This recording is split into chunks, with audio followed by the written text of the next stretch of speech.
हिंदी खबर में मैं हूं आपके साथ सुनील सिंह पौरुष। लखनऊ में मुख्यमंत्री योगी आदित्यनाथ की अध्यक्षता में हुई कैबिनेट की बैठक में 21 में से 20 प्रस्तावों को मंजूरी मिली।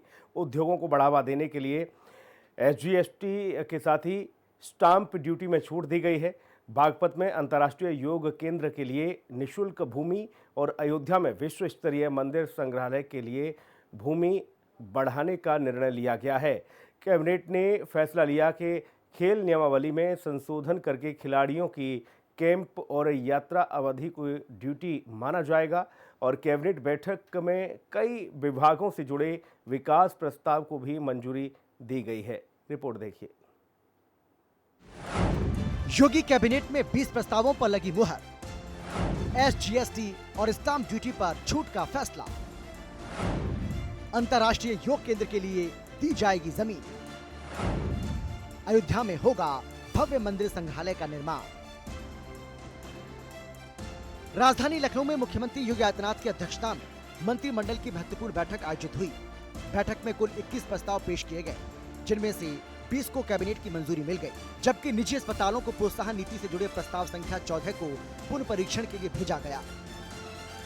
बैठक के बाद कैबिनेट मंत्री सुरेश खन्ना ने प्रेस कॉन्फ्रेंस कर विस्तृत जानकारी दी और कहा कि सरकार के निर्णय राज्य के विकास, औद्योगिक प्रगति और जन कल्याण को नई गति देंगे। आज मंत्रिपरिषद के समक्ष कुल 21 प्रस्ताव प्रस्तुत हुए, जिसमें से एक 14वें नंबर का प्रस्ताव पुनर्परीक्षण के लिए ड्राफ्ट किया गया और बाकी 20 प्रस्ताव पर मंत्रिपरिषद की स्वीकृति प्रदान की गई। योगी सरकार ने उद्योगों को बढ़ावा देने के लिए एसजीएसटी और स्टाम्प ड्यूटी पर छूट देने के प्रस्तावों पर मंजूरी दी। मेरठ की पसवारा पेपर्स लिमिटेड को लगभग 65.67 हजार रुपए का लाभ प्रदान किया गया, जबकि 1.5 करोड़ रुपए की छूट पहले ही दी जा चुकी है। शाहजहांपुर और मथुरा की 2 अन्य कंपनियों को भी इंडस्ट्रियल डेवलपमेंट से संबंधित लाभ दिए गए।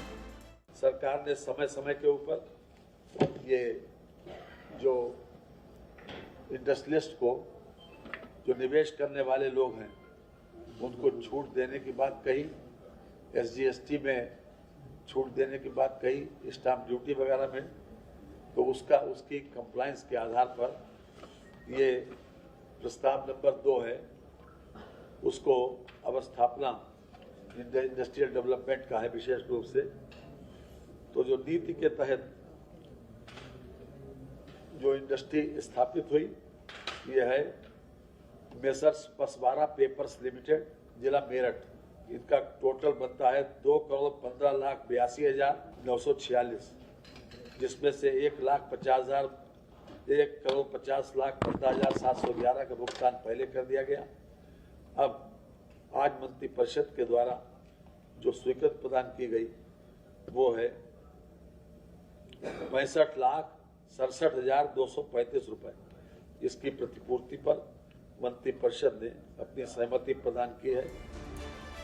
बागपत में अंतर्राष्ट्रीय योग केंद्र निर्माण के लिए निःशुल्क भूमि देने के प्रस्ताव पर भी कैबिनेट की मुहर लगी। अयोध्या में विश्व स्तरीय मंदिर संग्रहालय बनाने के प्रस्ताव को भी मंजूरी मिल गई। संग्रहालय की जमीन 25 एकड़ से बढ़ाकर 52.102 एकड़ कर दिया गया। पहले संग्रहालय के लिए 25 एकड़ भूमि टाटा एंड सन्स को दी गई थी। जनपद अयोध्या में विश्व स्तरीय मंदिर संग्रहालय का निर्माण एवं संचालन कराए जाने के संबंध में इसमें टाटा एंड सन्स को 25 एकड़ जमीन दी गई थी 15 मार्च 2024 में, लेकिन उन्होंने एक मीटिंग में इस बात के लिए 20/5/25 को जनपद अयोध्या में एक मीटिंग हुई थी, उसमें उन्होंने मांग ये की थी, 25 एकड़ दी गई थी पहले एक म्यूजियम बनाने के लिए। तो उन्होंने ये अपेक्षा की टाटा एंड सन्स ने कि इसमें हमारे लिए स्थान कम पड़ेगा, जो उनका बहुत बृहद दृष्टिकोण है, उसके हिसाब से उन्होंने जमीन को बढ़ाए जाने के लिए जो आग्रह किया था। तो उसी संदर्भ में अब जो नया लीज एग्रीमेंट जो है वो इस बात के लिए हुआ है कि अब 52.102 एकड़ विश्व स्तरीय मंदिर संग्रहालय के निर्माण हेतु उनको जमीन दी जा रही है। ये नजूल की भूमि है। इसके अलावा उत्तर प्रदेश अंतर्राष्ट्रीय पदक विजेता सीधी भर्ती नियमावली 2022 में संशोधन को मंजूरी दी गई, जिसके अनुसार राष्ट्रीय और अंतर्राष्ट्रीय खेल आयोजनों में भाग लेने, प्रशिक्षण शिविर और यात्रा अवधि को भी ड्यूटी माना जाएगा। मंत्रिमंडल की बैठक में खेल विभाग, पर्यटन विभाग, गन्ना विकास, लोक निर्माण, पर्यावरण, चिकित्सा स्वास्थ्य और आवास शहरी नियोजन विभाग से जुड़े कई अहम प्रस्तावों को भी स्वीकृति दी गई। बैठक में यह निर्णय लिया गया कि प्रदेश में निजी निवेश को प्रोत्साहन देने के लिए अस्पतालों के विकास हेतु नई सरकारी सहायता नीति तैयार की जाएगी। ब्यूरो रिपोर्ट, हिंदी खबर। मुख्यमंत्री योगी आदित्यनाथ की अध्यक्षता में हुई कैबिनेट की बैठक में कई महत्वपूर्ण प्रस्तावों को मंजूरी मिली है। चंदौली में 4 अरब 91 करोड़ रुपए की लागत से लगभग 30 किलोमीटर लंबा 4 लेन बनाने का निर्णय लिया गया, जिससे गाजीपुर तक आवागमन सुगम होगा और इसके साथ ही जेल मैनुअल 2022 में संशोधन करके बंदियों के साथ जाति आधारित भेदभाव पर पूर्ण प्रतिबंध लगाया गया है। हर मंडल मुख्यालय पर दिव्यांगजन पुनर्वास केंद्र स्थापित करने के प्रस्ताव को भी मंजूरी दी गई है। अमृत 2.0 जल योजना और कानपुर वाराणसी से जुड़े विकास प्रस्तावों को भी हरी झंडी मिली है। ये रिपोर्ट देखिए। योगी कैबिनेट की बैठक में कई अहम प्रस्ताव मंजूर। इंटीग्रेटेड टाउनशिप नीति में किए गए बड़े बदलाव। जेल मैनुअल 2022 में संशोधन का प्रस्ताव स्वीकार। दिव्यांग जन पुनर्वास केंद्र स्थापित करने का प्रस्ताव। मुख्यमंत्री योगी आदित्यनाथ की अध्यक्षता में हुई कैबिनेट की बैठक में कई अहम प्रस्तावों को मंजूरी दी गई। कैबिनेट ने चंदौली में 4 लेन बनाने के प्रस्ताव को हरी झंडी दिखाई। प्रस्ताव के मुताबिक चंदौली में 4.91 अरब की लागत से 4 लेन बनाने का निर्णय लिया। योजना के अंतर्गत 29.67 किलोमीटर लंबी सड़क का निर्माण किया जाएगा। 4 लेन सकलडीहा, चहनिया और सैदपुर होकर गाजीपुर को जोड़ेगी। जनपद चंदौली में चंदौली सकलडीहा सैदपुर मार्ग राज्य मार्ग चैनस 29.670 तक 4 लेन में चौड़ीकरण और सुदृढ़ीकरण, लंबाई 29.672 किलोमीटर। इसको पुनरीक्षित किया गया है। पुनरीक्षित लागत हो गई 4 अरब 91 करोड़ 47,24,000।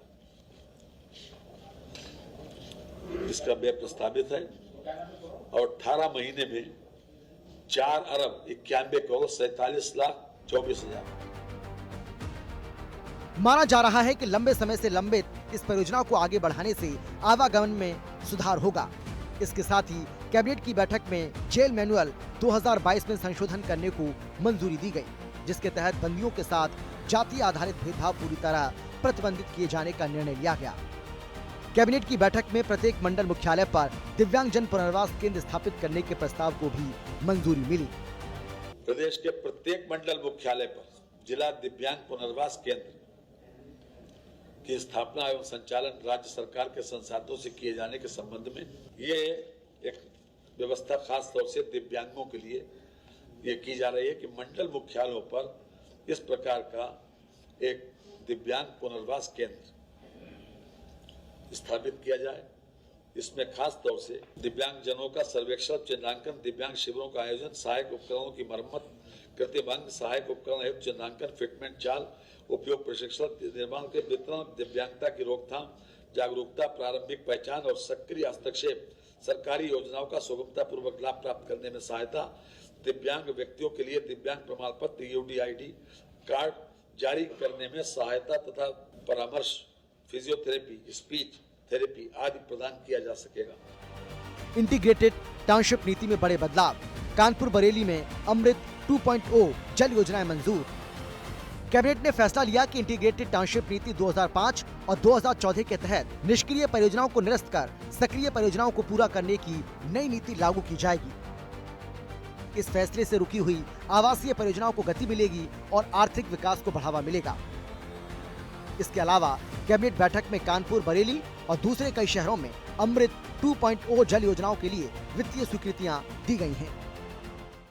अमृत 2 मिशन के अंतर्गत जनपद कानपुर के नगर निगम में पेयजल योजना में ईस्ट एवं साउथ सर्विस डिस्ट्रिक्ट पाइपलाइन विस्तार से संबंधित योजना पर जो GST सहित और सेक्टर सहित